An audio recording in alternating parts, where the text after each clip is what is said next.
Hello hi പുതിയൊരു വീഡിയോയിലേക്ക് എല്ലാവർക്കും സ്വാഗതം.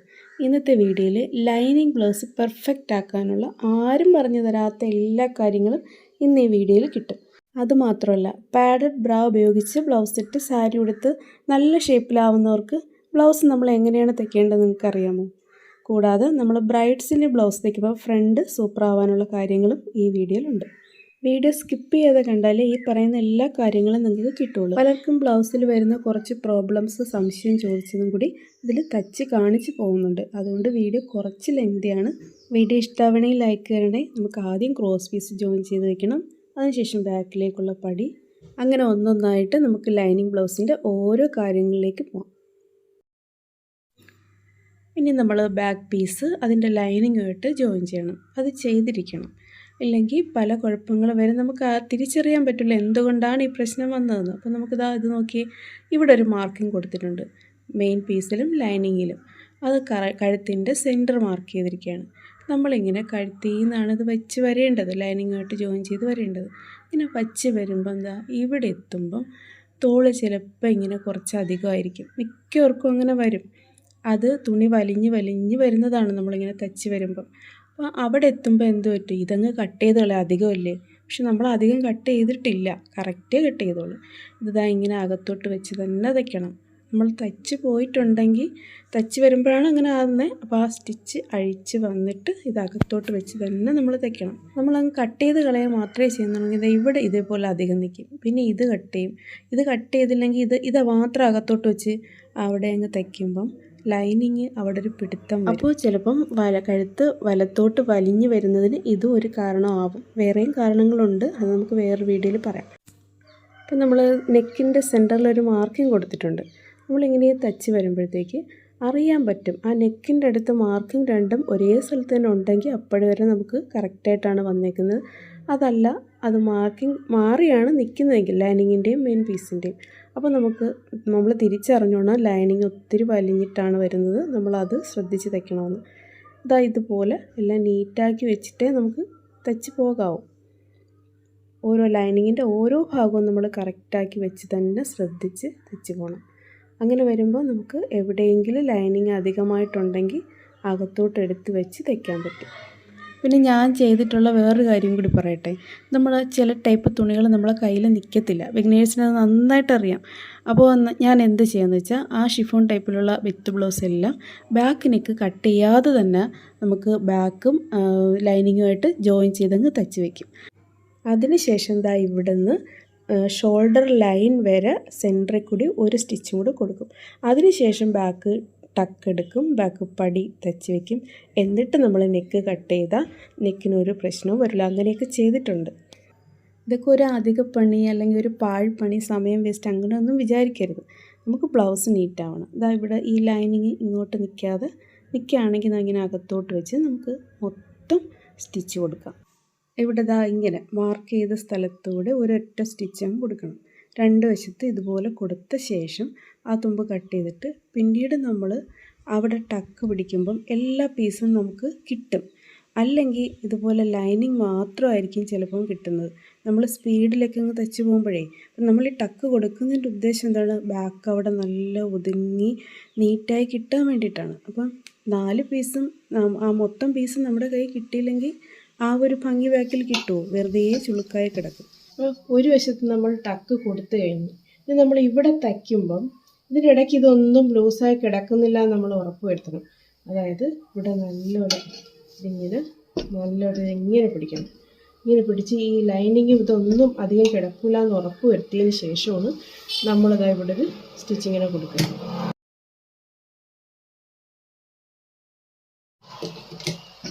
എങ്കിലും നമ്മളിങ്ങനെ പിടിച്ച് നോക്കണം, നമ്മൾ 2 ടക്കും ഓക്കെ ആണെന്ന് നമ്മൾ ഉറപ്പ് വരുത്തിയിട്ട് എന്തെങ്കിലും പ്രശ്നം ഉണ്ടെങ്കിൽ അത് കറക്റ്റ് ചെയ്യണം. ബാക്ക് നമ്മൾ പട്ട വെച്ച് തച്ചാലേ ബാക്ക് നല്ല നീറ്റായിട്ട് കിട്ടും. അതുപോലെ വേറൊരു കാര്യം ചെയ്യാം. ഇങ്ങനെ അങ്ങ് വയ്ക്കുന്നതിന് പകരം ഒരു 1/4 ഇഞ്ച് അങ്ങ് അറ്റത്തുനിന്നേ കുറച്ച് ഇങ്ങനെ ഒന്ന് വിട്ടിട്ട് സെൻറ്ററിലോട്ട് വരുമ്പോൾ നമുക്ക് നേരെ തന്നെ വെച്ച് പോകും. ഈ അറ്റത്തുനിന്ന് കുറച്ചിങ്ങനെ ചരിച്ച് വന്നിട്ട് പട്ട കൊടുത്താൽ ബാക്ക് നീറ്റായിരിക്കും. നമ്മൾ ഈ ടക്കും എല്ലാം വരുമ്പം ബാക്ക് നല്ല ഫിനിഷിങ്ങിൽ കിട്ടും. നമ്മൾ അമ്മാമ്മമാർക്കൊക്കെ ചെറിയ ബ്ലൗസ് തയ്ക്കുമ്പോൾ ഇങ്ങനെ ചരിച്ചു കൊടുക്കേണ്ട ആവശ്യമൊന്നുമില്ല. അപ്പോൾ അവർക്ക് ഫ്രണ്ട് കുറഞ്ഞു പോകും. ഒന്നാമത് ഫ്രണ്ട് മസിൽസ് അയഞ്ഞിരിക്കുന്നതുകൊണ്ട് നമുക്കത് അഭംഗിയായിട്ട് വരത്തേ ഉള്ളൂ. ഈ തയ്യൽ തുമ്പിലേക്ക് നമ്മൾ തച്ച പീസിന് അങ്ങോട്ട് പതിച്ച് വെച്ച് ഒരു ടോപ്പ് സ്റ്റിച്ച് കൊടുക്കാം. ഹെം ചെയ്യാനുള്ള എളുപ്പത്തിന് വേണ്ടി നമുക്കൊരു മെഷീൻ സ്റ്റിച്ച് കൊടുക്കാം. ഹെം ചെയ്യുന്ന അതേ സ്ഥലത്തൂടെ കൊടുക്കരുത്, കുറച്ച് മാറ്റി. ബാക്കിൻ്റെ പണികളെല്ലാം കഴിഞ്ഞിട്ടുണ്ട്. ഇനി നമുക്ക് ഫ്രണ്ട് ബാൻഡ്. അത് തിരിഞ്ഞു പോകുന്നൊരു മെയിൻ പ്രശ്നം പലർക്കും ഉണ്ട്. ഒരിക്കലും തിരിയാതെ നമുക്ക് ഈസി ആയിട്ട് തയ്ക്കാൻ പറ്റും. ഒരേ ഒരു വെട്ട് കുറച്ചാൽ മതി. വലതുവശം ഇടതുവശവും പിന്നെ നല്ല വശം ഇതൊക്കെയാണ് മാറിപ്പോകുന്നത്. അപ്പോൾ നമുക്കൊരു കാര്യം ചെയ്യാം. നമ്മുടെ ബാൻഡിന് നമുക്ക് 6 പീസാണ് വേണ്ടത്. ഇതിലേതെങ്കിലും ഒരു പീസ് കട്ട് ചെയ്യാതിരുന്നാൽ മതി. ലൈനിങ്ങിലിടുന്നത്, അകത്ത് വയ്ക്കുന്നത്, മെയിൻ ബ്ലൗസ് പീസ് തികയാൻ സാധ്യതയില്ല. ഫോൾഡായിട്ട് കട്ട് ചെയ്യാൻ നമുക്ക് കിട്ടത്തില്ല. അകത്ത് വയ്ക്കുന്ന ഏതെങ്കിലും ഒരു പീസ് മതി. അതിങ്ങനെ കട്ട് ചെയ്യാതെ സെൻറ്റർ ഫോൾഡാക്കി തന്നെ കട്ട് ചെയ്താൽ മതി. എന്നിട്ട് അതിൽ വലതുവശവും ഇടതുവശവും നോക്കാം, നല്ല വശവും അകവശവും നോക്കാം. എല്ലാ പീസും ഇങ്ങനെ എടുത്ത് വെച്ച ശേഷം നമുക്ക് തയ്ച്ചു തുടങ്ങാം. ഇവിടെ വേറെ പ്രത്യേകതയുണ്ട്, പീസ് കുറച്ച് കുറവുണ്ട്. അപ്പോൾ അതിന് നമുക്ക് പീസ് കൊടുത്ത് കറക്റ്റ് ചെയ്തിട്ട് വയ്ക്കാം. അപ്പോഴും ആ പീസ് ജോയിൻ ചെയ്യുന്നതും നല്ല വശത്ത് വരാതെ നമുക്ക് ആദ്യം തന്നെ എല്ലാം കറക്റ്റ് ചെയ്ത് വെക്കാൻ പറ്റും. ഈ രീതിയിലാണെങ്കിൽ നല്ല വൃത്തിയായിട്ട് ജോയിൻ ചെയ്തെടുത്തിട്ട് നമുക്ക് വലതുവശവും ഇടതുവശവും മാറിപ്പോവാതെ ഇതുപോലെ ആ ഫോൾഡായിട്ടുള്ള കട്ടിങ്ങിൻ്റെ പുറത്ത് വയ്ക്കാം. അതിനുശേഷം നമ്മളിപ്പോൾ ജോയിൻ ചെയ്തില്ലേ, അതിൻ്റെ നല്ല വശം നോക്കി ഇപ്പുറത്തും അതുപോലെ തന്നെ വെച്ചിട്ട് പിന്നീടാണ് നമ്മളിതിൻ്റെ പുറത്ത് സ്റ്റിച്ച് കൊടുക്കുന്നത്. അതിനുശേഷം നമുക്ക് സെൻറ്ററിലുള്ള പീസ് കട്ട് ചെയ്ത് മാറ്റാം. ഇനി ബാൻഡ് പീസും മെയിൻ ഫ്രണ്ട് പീസുമായിട്ട് ജോയിൻ ചെയ്യുന്ന സമയത്ത് തിരിഞ്ഞു പോകാതിരിക്കാൻ വേണ്ടി നമുക്ക് ആ പടി വരുന്ന ഭാഗത്ത് ഇതുപോലെ മാർക്ക് ചെയ്യാം. ഇത് രണ്ടും കൂടെ ജോയിൻ ചെയ്ത് നമുക്ക് പല രീതിയിൽ ജോയിൻ ചെയ്യാൻ പറ്റും. പക്ഷേ കപ്പ് ഏറ്റവും നീറ്റായിട്ട് കിട്ടുന്ന രീതിയിലാണ് ഇന്ന് നമ്മൾ ചെയ്യാൻ പോകുന്നത്. ഇനി നമുക്ക് ഫ്രണ്ടും ലൈനിങ്ങുമായിട്ട് ജോയിൻ ചെയ്യാം. ഇപ്പോഴും നമ്മൾ നല്ല ശ്രദ്ധിക്കണം, കഴുത്തൊന്നും പിടിച്ച് വലിക്കരുത്. എല്ലാ ഭാഗവും നീറ്റായിട്ട് തന്നെ ലൈനിങ്ങുമായിട്ട് ചേർക്കണം. ലൈനിങ് ഒത്തിരി വലുതാക്കി കട്ട് ചെയ്തിട്ട് ഇങ്ങനെ ജോയിൻ ചെയ്യുന്നവരുണ്ട്. അങ്ങനെ ചെയ്യുമ്പോഴും അകത്തോട്ട് ഒരുപാട് കൂടി നിൽക്കാതെ വേണം ചെയ്യാൻ. നമ്മളിപ്പോൾ കറക്റ്റായിട്ടാണ് കട്ട് ചെയ്തത്. ഇത് പുറത്തോട്ട് നിൽക്കുന്നുണ്ടെങ്കിൽ അത് നേരെയാക്കിയിട്ട് നമുക്ക് തയ്ക്കാം. നമ്മുടെ ലൈനിങ് ബ്ലൗസ് മാർക്ക് ചെയ്ത് കട്ട് ചെയ്യേണ്ടത് ലൈനിങ് പീസിലാണ്, മെയിൻ ബ്ലൗസ് പീസിലാണ്. ഞാൻ മെയിൻ ബ്ലൗസ് പീസിൽ മാത്രമേ കട്ട് ചെയ്യാറുള്ളൂ. നമുക്ക് നല്ല ഉറപ്പും ലെവലും ഉള്ള തുണിയിൽ വേണം നമ്മൾ കട്ട് ചെയ്യാൻ. ഇനി ലൈനിങ്ങിൻ്റെ തുണി നല്ല ക്വാളിറ്റി ഉള്ളതാണ്, നല്ല ലെവലുള്ളതാണ്. മെയിൻ ബ്ലൗസ് പീസ് അത്ര ക്വാളിറ്റി ഇല്ല, പിടിച്ചാൽ നിൽക്കാത്തതാണെങ്കിൽ മാത്രം നമുക്ക് ലൈനിങ്ങിൽ കട്ട് ചെയ്യാം. അല്ലാതെ നമ്മൾ ലൈനിങ് ഒരു ലെവലില്ലാത്ത വില കുറഞ്ഞ തുണിയാണെങ്കിൽ നമുക്കിപ്പോൾ എല്ലാവർക്കും ക്വാളിറ്റി ബ്ലൗസ് പീസ് തന്നെ വാങ്ങിച്ച് ലൈനിങ് ഇടാൻ പറ്റില്ല. അപ്പോൾ നമ്മളെക്കൊണ്ട് പറ്റുന്ന രീതിയിൽ ആ ബ്ലൗസിനെ നീറ്റാക്കി കൊടുക്കുകയാണ് ചെയ്യേണ്ടത്. അപ്പോൾ നമ്മൾ ലൈനിങ്ങിൽ കട്ട് ചെയ്യാൻ നിന്നാൽ ചിലപ്പോൾ ഇത് വലിഞ്ഞ് ലെവലില്ലാത്തതൊക്കെ ആണെങ്കിൽ അത് ശരിയാവത്തില്ല. നമുക്ക് മെയിൻ ബ്ലൗസ് പീസിൽ തന്നെ അത് ഉറപ്പുള്ളതാണെങ്കിൽ അതിൽ തന്നെ കട്ട് ചെയ്തിട്ട് നമുക്ക് പിന്നീട് ലൈനിങ് കട്ട് ചെയ്ത് അതിൽ അറ്റാച്ച് ചെയ്യാൻ പറ്റും. അപ്പോൾ ഒരു കാര്യം നമ്മൾ അഡീഷണൽ ചെയ്യേണ്ടി വരും. നമ്മൾ മെയിൻ ബ്ലൗസ് പീസിൽ മാർക്ക് ചെയ്ത ഈ മാർക്കിംഗ് എല്ലാം നമ്മൾ ലൈനിങ്ങിൽ ഒന്നും കൂടി കൊടുക്കേണ്ടി വരും. ടക്ക് മാർക്ക് ചെയ്ത് കഴിഞ്ഞ് ടക്ക് തച്ച് തുടങ്ങുന്നതിന് മുമ്പ് ഈ സെൻറ്ററിൽ ഇങ്ങനെ ഒരു സ്റ്റിച്ച് കൊടുക്കണം. ഇങ്ങനെ ഒരു സ്റ്റിച്ച് കൊടുക്കാതെ തയ്ക്കുകയാണെങ്കിൽ നമ്മളിതാ ഇങ്ങനെ വെച്ച് തയ്ക്കുന്ന സമയത്ത് ഈ അകത്തുള്ള പീസും കൂടെ ഈ സ്റ്റിച്ചിൻ്റെ അകത്ത് വരണമെന്നില്ല. ഇനി അറ്റം വരെ ഇപ്പോൾ ഇവിടെ നമുക്ക് ഉറപ്പുണ്ട് ഈ എല്ലാ പീസും ഇനി അറ്റം വരെ ഉണ്ട്. നമ്മളിത് കൊടുക്കാതെ വെച്ച് കഴിഞ്ഞാൽ ഈ മെയിൻ പീസ് ചിലപ്പോൾ കുറച്ച് ഇങ്ങോട്ട് മാറി നിൽക്കും. ഈ ടൈപ്പ് തുണികൾക്ക് വലിയ കുഴപ്പമില്ല. ഷിഫോൺ ടൈപ്പൊക്കെ വിത്ത് ബ്ലൗസ് നമ്മൾ തയ്ക്കില്ലേ, അപ്പോഴും നമുക്ക് ഇങ്ങനെ മടക്കുന്ന സമയത്ത് ഈ 4 പീസും ഇങ്ങനെ മടങ്ങണമെന്ന് ഒരു നിർബന്ധമില്ല. അത് ചിലപ്പം മെയിൻ പീസ് ഇങ്ങോട്ട് മാറി നിൽക്കും. നമ്മൾ ലൈനിങ്ങിനെ മാത്രമല്ലേ കാണുള്ളൂ. അപ്പോൾ ഇങ്ങനെ ഒരു സ്റ്റിച്ച് കൊടുത്തതിന് ശേഷമേ നമ്മളിവിടെ ഈ ലൈനിങ് ബ്ലൗസിൽ ടക്ക് എടുക്കാവൂ.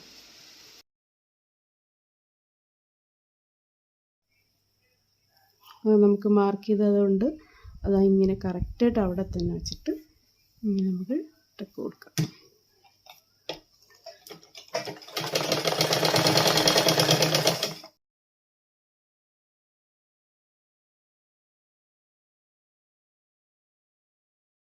ഇവിടെ തന്നെ വെച്ച് നമ്മൾ ഈ തയ്യൽ തുമ്പിനെ ഒന്ന് ഇങ്ങോട്ട് മടക്കണം. ഇങ്ങനെ ഒന്ന് ഇങ്ങോട്ട് മടക്കി ഇവിടെ ഒരു സ്റ്റിച്ച് കൊടുക്കണം. ഇങ്ങനെ കൊടുക്കുന്നതിന് മുമ്പ് നമുക്ക് എന്ത് ചെയ്യണമെന്ന് വെച്ചാൽ നമ്മൾ 2 വശവും ടക്ക് എടുത്തിട്ട് ഇത് കൂടുതൽ കുറവ് എന്തെങ്കിലും വന്നിട്ടുണ്ടോയെന്ന് നമ്മൾ നോക്കണം. നമ്മളിങ്ങനെ 2 വശത്തും ടക്ക് കൊടുത്ത് എന്നിട്ട് നമുക്ക് ഇങ്ങനെ വെച്ച് നോക്കാം നമ്മളിവിടെ കൊടുത്ത വീതി തന്നെ ഇവിടെ കൊടുത്തതെന്ന്.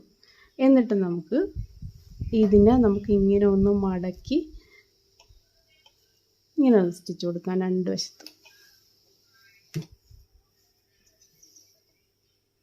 ഇവിടെയും നമുക്കിങ്ങനെ കൊടുക്കാം കേട്ടോ. അത് നമ്മൾ ഈ ടക്ക് കൊടുക്കുന്നതിന് മുമ്പ് കൊടുക്കുന്നതാണ് കൂടുതൽ നല്ലത്. ഇനി നമുക്ക് അവിടെ പീസ് തുണി അകത്തോട്ടൊന്നും കിടക്കാതിരിക്കാൻ വേണ്ടി പീസിനെ ഇങ്ങനെ വെച്ചിട്ട് ഇതിനെ ലക്ഷ്യമാക്കി ഇങ്ങനെ കൊടുക്കാം. ഈ ടക്ക് എടുക്കുന്നതിന് മുമ്പ് കൊടുക്കുന്നതാണ് നല്ലത്.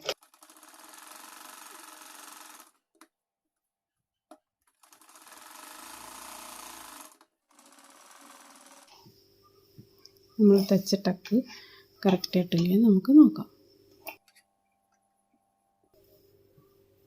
എല്ലാം കറക്റ്റായിട്ട് വന്നിട്ടുണ്ട്. നമുക്ക് ഇതിങ്ങോട്ട് കൊടുക്കാം.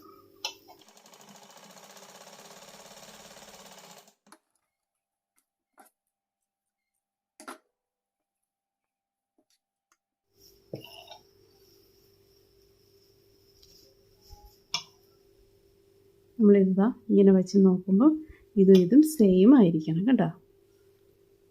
എന്നാൽ മാത്രം നമ്മളിവിടെ പട്ട വയ്ക്കുമ്പോഴും ശരിയാവും. തുടർന്ന് അങ്ങോട്ട് എല്ലാം ശരിയാവണമെങ്കിൽ ഇത് കറക്റ്റ് ആയിരിക്കണം. ബാക്കിൻ്റെ ഈ സൈഡ് എത്രയുണ്ടെന്ന് നമുക്ക് നോക്കാം. 9.25. ഇത് രണ്ടും കൂടെ ചേർത്ത് വെച്ച് നമുക്ക് നോക്കാം. 10.25 10.25.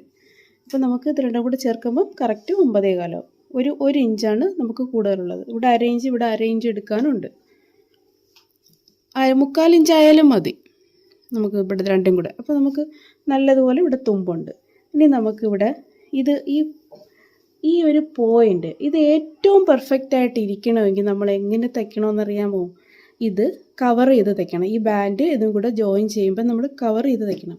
കവർ ചെയ്ത് തയ്ക്കുമ്പോൾ എന്ത് പ്രത്യേകതയാണെന്ന് വെച്ചാൽ നമ്മൾ ഇതിൻ്റെ തയ്യൽ തുമ്പ് അത് ഞാൻ തയ്ച്ചിട്ട് കാണിക്കാം.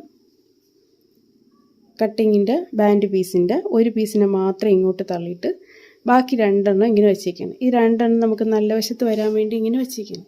ഇതിന് തെന്നി മാറിയൊക്കെ പോകാതിരിക്കാൻ നമുക്ക് ഇതിലേക്കൂടെ ഒരു സ്റ്റിച്ച് കൊടുക്കാതെയും തയ്ക്കാം. നമുക്ക് പ്രാക്ടീസ് ഉള്ളവർക്ക് കുഴപ്പമില്ല, അല്ലാത്തവർക്ക് നമുക്ക് ഇതിലേക്കൂടെ ഒരു സ്റ്റിച്ച് കൊടുക്കാം. ആരായാലും ഇങ്ങനെ കൊടുത്ത് തയ്ക്കുന്നതാണ് നല്ലത്. അപ്പം നമുക്കിങ്ങനെ ഇത് മാത്രം ഒന്നുകൂടി കാണിക്കാം. ഈ 3 ഉള്ളതിൻ്റെ 2 അകവശത്ത് വരുന്നത്. ഇതാണ് പാൻറ്റിൻ്റെ നല്ല വശത്ത് വരുന്ന ഭാഗം. അപ്പോൾ ഈ നല്ല വശവും ഇതിൻ്റെ നല്ല വശവും കൂടി ചേർത്ത് നമുക്കിങ്ങനെ തയ്ക്കാം.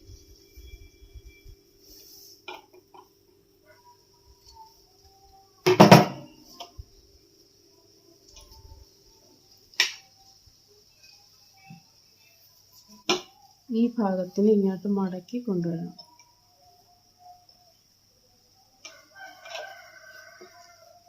ചെറുതായിട്ട് മടക്കി ഇതിൻ്റെ അകത്ത് കൊണ്ട് വെക്കണം നമ്മൾ. എന്നിട്ട് ഈ വിട്ടിരിക്കുന്ന ഭാഗത്തിന് നമ്മൾ ഇങ്ങനെ അങ്ങോട്ട് പിടിക്കണം. മുമ്പ് നമ്മളിതിന് വീഡിയോ ചെയ്തിട്ടുള്ളതാണ്. എന്നിട്ട് ഇങ്ങനെ പിടിച്ച് നമുക്കിത് ഇങ്ങനെ അങ്ങ് വെച്ച് കൊടുത്താൽ മതി. ഇതോടെ കാണിച്ചു തരാം.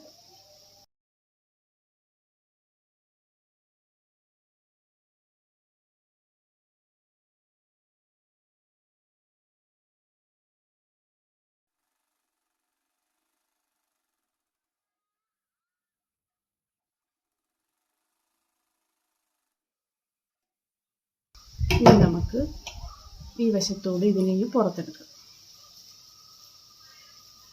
ഇത് തുമ്പ് നമുക്ക് ചെറുതായിട്ട് ഇങ്ങനെ ഒന്ന് വെട്ടിയിട്ട് കൊടുക്കാം.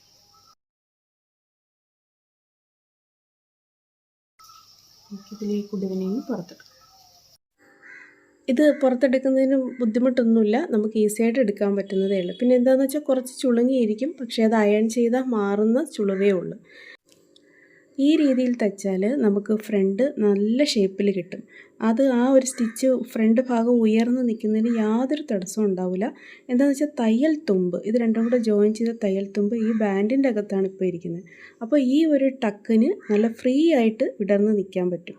അതുപോലെ തന്നെ നമ്മൾ ബ്രൈഡിന് ബ്ലൗസ് തയ്ക്കുമ്പോഴും ഈ രീതിയിലാണ് ചെയ്യേണ്ടത്. അപ്പോൾ നന്നായിട്ട് പെർഫെക്റ്റ് ആയിട്ടിരിക്കും ഫ്രണ്ട്. അതുപോലെ തന്നെ പാഡഡ് ബ്രാ ഉപയോഗിച്ച് കൂടുതൽ വണ്ണം തോന്നിപ്പിക്കണം, കൂടുതൽ ഷേപ്പ് കിട്ടണമെന്ന് ആഗ്രഹിക്കുന്നവർക്കും നമുക്ക് ഈ രീതിയിൽ തയ്ക്കാം. അപ്പോൾ നമുക്ക് വേറൊരു കാര്യം കൂടി ചെയ്യാം. 1.25 ടക്ക് പിടിച്ച് തയ്ക്കുന്നവർക്ക് നമുക്ക് 1.5 ടക്ക് പിടിച്ച് തയ്ക്കാം. അതിൻ്റെ കൂടെ ഈ സ്റ്റിച്ചും കൂടെ ആകുമ്പം ഫ്രണ്ട് അടിപൊളിയാവും. സ്പെഷ്യൽ ബ്ലൗസ് ആണെങ്കിലും സാധാരണ ലൈനിങ് ബ്ലൗസ് ആണെങ്കിലും ലൈനിങ് അറ്റാച്ച് ചെയ്യുന്നത് മുതൽ നമ്മൾ ശ്രദ്ധിക്കണം. ഫ്രണ്ടിന് നല്ലതായിട്ട് ഉയർന്നു നിൽക്കണമെങ്കിൽ ലൈനിങ്ങും അതുപോലെ അവിടെ ഉണ്ടായിരിക്കണം. എന്നാൽ മാത്രമേ ഫ്രണ്ട് ഇതുപോലെ സർവ്വസ്വതന്ത്രമായിട്ട് ഇങ്ങനെ നിൽക്കും. ഇനി വേണമെങ്കിൽ അറ്റത്തൂടെ സ്റ്റിച്ച് കൊടുക്കാം. ഹൂക്കുപടി രണ്ടും പുറത്തോട്ട് വയ്ക്കുന്നതാണ് ആ ബ്ലൗസ് കൂടുതൽ ഭംഗിയാവുന്നതെന്നൊരു സംശയമുണ്ട്. അപ്പോൾ അത് നമുക്ക് ഇപ്പോൾ ഇവിടെ നോക്കാം. സാധാരണ നമ്മൾ വലതുവശത്ത് ഇതുപോലെ ഇങ്ങനെ വെച്ച് അതിനകത്ത് പതിച്ചടിച്ച് അതിനകത്തേക്ക് മൊത്തം മടക്കിയാണ് നമ്മൾ പട്ട വയ്ക്കുന്നത്. ഇടതുവശത്താണെങ്കിൽ കുറച്ച് പുറത്തോട്ട് നീട്ടിയിട്ട് തയ്ക്കും.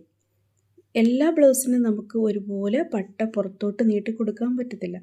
ഏതെങ്കിലും കാരണവശാലും നമുക്ക് കഴുത്തകലം തീരെ കുറഞ്ഞു പോയിട്ടുണ്ടെങ്കിൽ അത് പട്ട പുറത്തോട്ട് നീട്ടി വെച്ച് അത് ബാലൻസ് ചെയ്യാൻ പറ്റും. ഇനി നമുക്ക് ബ്ലൗസിന് തയ്യൽ തുമ്പ് തീരെ കുറവാണ്, നമുക്ക് വണ്ണം കുറവാണെങ്കിലും നമുക്കിതേപോലെ പട്ട പുറത്തോട്ട് നീട്ടി വെച്ച് അത് അഡ്ജസ്റ്റ് ചെയ്യാം. അപ്പോൾ നമുക്ക് കഴുത്തകലം കുറവായിരിക്കണം. അതുപോലെ തന്നെ ഈ ടക്കിൻ്റെ അകലവും കുറവായിരുന്നാൽ മാത്രമേ നമുക്ക് ഇതിങ്ങനെ പുറത്തോട്ട് നീട്ടി വെച്ച് ഈ കാര്യങ്ങളൊക്കെ ഒന്ന് ബാലൻസ് ചെയ്യാൻ പറ്റുള്ളൂ. നമ്മളിപ്പോൾ ആവശ്യത്തിന് കഴുത്തകലവും തയ്യൽ തുമ്പും എല്ലാം കൊടുത്ത് കട്ട് ചെയ്തിരിക്കുകയാണ്. ഇങ്ങനെ കട്ട് ചെയ്യുന്നവർക്ക് 2 പട്ടയും പുറത്തോട്ട് കൊടുക്കേണ്ട ആവശ്യമില്ല. ഈ പറഞ്ഞ കാര്യങ്ങളൊക്കെ കുറഞ്ഞു പോയിട്ടുണ്ടെങ്കിൽ ഇങ്ങനെ ചെയ്യുന്നതിൽ തെറ്റില്ല. അപ്പോൾ കഴുത്ത് ഇങ്ങനെ റൗണ്ടായിട്ട് തന്നെ വെച്ച് വേണം തയ്ക്കാൻ. എന്ന് വെച്ച് കഴുത്തിനെ ഇങ്ങോട്ട് വലിക്കാൻ പാടില്ല.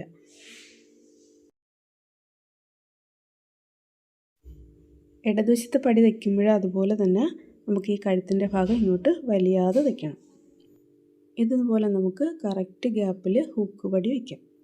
നമ്മൾ ആദ്യം മുതലേ കറക്റ്റായിട്ട് ചെയ്ത് വരുന്നത് കൊണ്ട് പട്ടയിൽ വ്യത്യാസം വരില്ല. കഴുത്ത് ഇതേപോലെ കറക്റ്റ് റൗണ്ടിൽ തന്നെ കിട്ടും. ഇനി നമുക്ക് ഷോൾഡർ ജോയിൻ ചെയ്യാം. ബാക്കിൻ്റെ നല്ല വശത്ത് ഫ്രണ്ട് പാർട്ട് എടുത്ത് വെച്ച് ചരിച്ചൊന്നും വെക്കേണ്ട, നേരെ വെച്ച് ഷോൾഡർ ജോയിൻ ചെയ്യാം.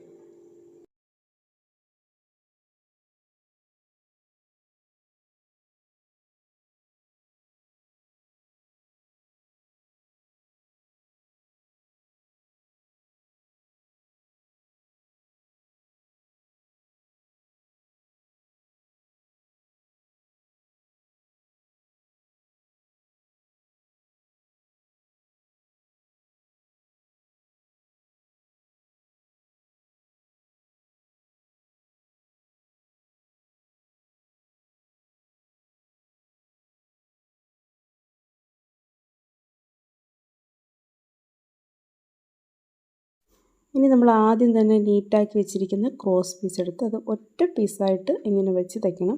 രണ്ടായിട്ട് മടക്കിയിട്ടല്ല. അങ്ങനെ മടക്കി തയ്ക്കുമ്പോഴത്തേക്ക് കട്ടി കൂടും. ഇങ്ങനെ ഒറ്റ പീസായിട്ട് വെച്ച് തയ്ക്കുന്നത് നല്ലത്. ഇങ്ങനെ വെച്ചിട്ട് കഴുത്തിൻ്റെ റൗണ്ടിനനുസരിച്ച് റൗണ്ട് കഴുത്ത് റൗണ്ടായിട്ട് വെച്ച് തന്നെ തയ്ച്ച് പോകണം. വലിച്ച് നീട്ടി അതിങ്ങനെ കഴുത്ത് പോലെ ആക്കിയിട്ടല്ല തയ്ക്കേണ്ടത്. ഇങ്ങനെ പതുക്കെ നമുക്ക് ഷേപ്പിനനുസരിച്ച് തയ്ച്ച് പോകാം. ക്രോസ് പീസും കഴുത്തും പിടിച്ച് വലിക്കാതെ വേണം തയ്ക്കാൻ. ഇവിടെ ഷോൾഡർ ജോയിൻ ചെയ്യുന്നതിൻ്റെ അടുത്തെത്തുമ്പം ആ ജോയിൻ ചെയ്തതിൻ്റെ തയ്യൽ തുമ്പ് ബാക്ക് പീസിലേക്ക് വെച്ച് തയ്ക്കണം. അതുപോലെ തന്നെ ഈ തയ്യൽ തുമ്പ് കഴുത്ത് തയ്ക്കുന്നിടത്ത് കൂടുതൽ പുറത്തോട്ട് തള്ളി നിൽക്കരുത്. അപ്പോഴും നമുക്ക് കഴുത്തിൻ്റെ അവിടെ ഒരു പിടുത്തം വരും. ആവശ്യത്തിന് മാത്രം അതിൻ്റെ തയ്യലിൻ്റെ അതേ ലെവലിന് മതി. അല്ലാതെ കൂടുതലായിട്ട് ഇങ്ങോട്ട് പുറത്തോട്ട് തള്ളി നിൽക്കുന്നില്ല എന്ന് നമ്മൾ ഉറപ്പ് വരുത്തിയിട്ട് തയ്ക്കണം.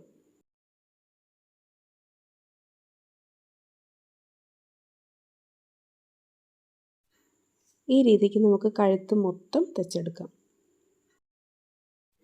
ഇങ്ങനെ തയ്ച്ചെടുത്ത് കഴിഞ്ഞിട്ട് നമുക്ക് ആ തയ്യൽ തുമ്പിൽ ചെറുതായിട്ടൊന്ന് ചരിച്ച് കട്ട് ചെയ്തെടുക്കണം.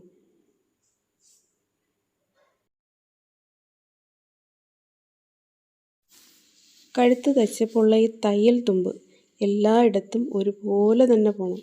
ഒരു 1/4 ഇഞ്ച് 1/2 ഇഞ്ചിലോട്ടൊന്നും പോകണ്ട. 1/4 ഇഞ്ച് തയ്യൽ തുമ്പ് എല്ലായിടത്തും ഒരുപോലെ തന്നെ വരാൻ നമ്മൾ ശ്രദ്ധിക്കണം. എവിടെയെങ്കിലും അതിനൊരു മാറ്റം ഉണ്ടെങ്കിൽ അത്രയും ഭാഗം തയ്ച്ച് കറക്റ്റ് ചെയ്യണം. അതിനുശേഷം ഈ പീസിനെ ഇതുപോലെ ഒന്ന് നീറ്റാക്കി കൊടുത്തിട്ട് നമുക്ക് ആ തയ്യൽ തുമ്പിനെ ഒന്ന് കവർ ചെയ്ത് തയ്ക്കാം.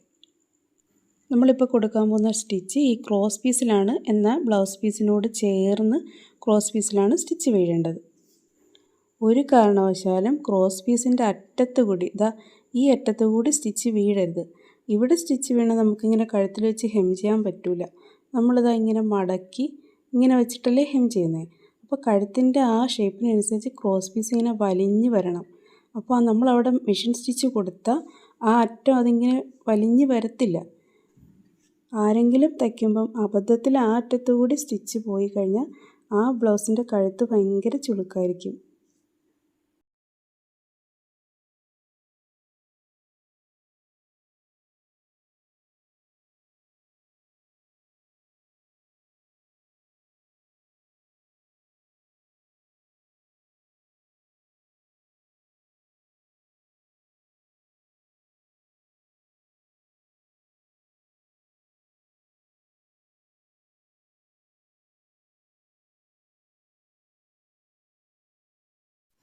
കഴുത്ത് മൊത്തം നമ്മൾ ഒരേ വീതിക്ക് തന്നെ മടക്കിയാൽ നല്ല വൃത്തിയായിട്ട് കിട്ടും.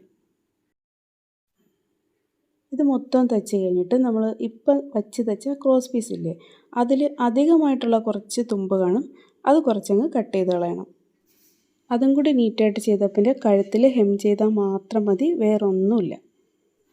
വീഡിയോയ്ക്ക് സമയം ഒരുപാട് കൂടിപ്പോകുന്നതുകൊണ്ട് മാത്രം സ്പീഡിൽ കാണിക്കുകയാണ്. ഞാൻ വളരെ സ്ലോയിലാണ് ഇത് കട്ട് ചെയ്തെടുക്കുന്നത്.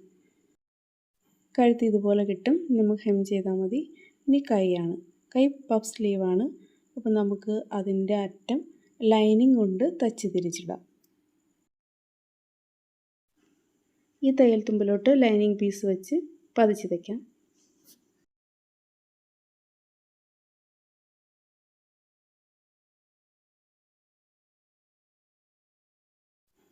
അതിനുശേഷം ലൈനിങ് മൊത്തം അകവശത്തേക്ക് മാറ്റിയിട്ട് മുകളിൽ കൂടി ഒരു സ്റ്റിച്ച് കൊടുക്കാം. ലേസ് എന്തെങ്കിലും വെക്കണമെങ്കിൽ അവിടെ വയ്ക്കാം.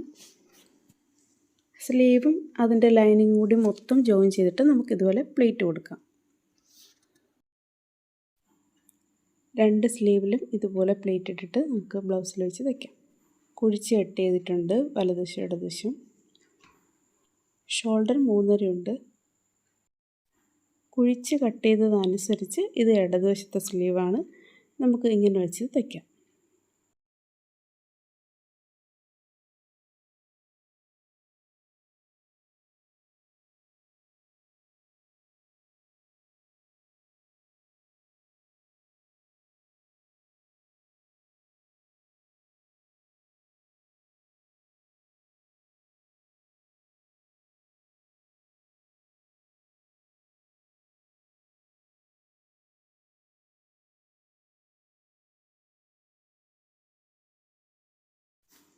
ഇതുപോലെ രണ്ട് വശവും സ്ലീവ് വെച്ച് തയ്ച്ചിട്ട് നമുക്ക് സൈഡ് തയ്ക്കാം.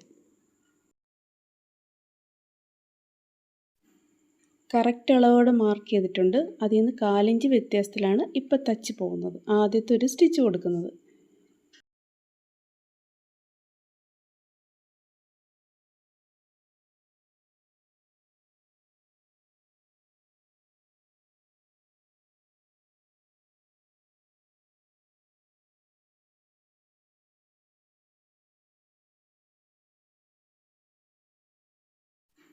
ഇനി രണ്ടാമത്തെ സ്റ്റിച്ച് കൊടുക്കുമ്പോൾ നമ്മൾ ഈ മാർക്ക് ചെയ്ത അതിലേക്ക് കൂടി തന്നെ കൊടുക്കാം.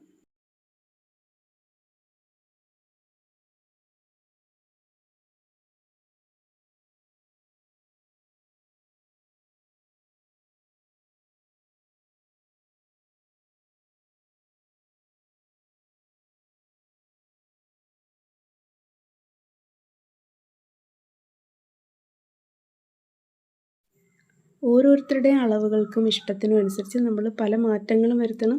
മാറ്റം വരുത്തി കട്ട് ചെയ്താലും പോരാ, കറക്റ്റായിട്ട് തയ്ക്കണം ശ്രദ്ധയോടെ. കഴുത്തൊന്നും വീണ് പോകത്തില്ല. ഷോൾഡർ എല്ലാം ഫിറ്റാണ്. തയ്ച്ച ശേഷം കാണണമെന്ന് പറഞ്ഞതുകൊണ്ട് കാണിക്കുകയാണ്. എല്ലാവരും ലൈക്ക് ചെയ്യണേ. എല്ലാവർക്കും all the best. Thank you.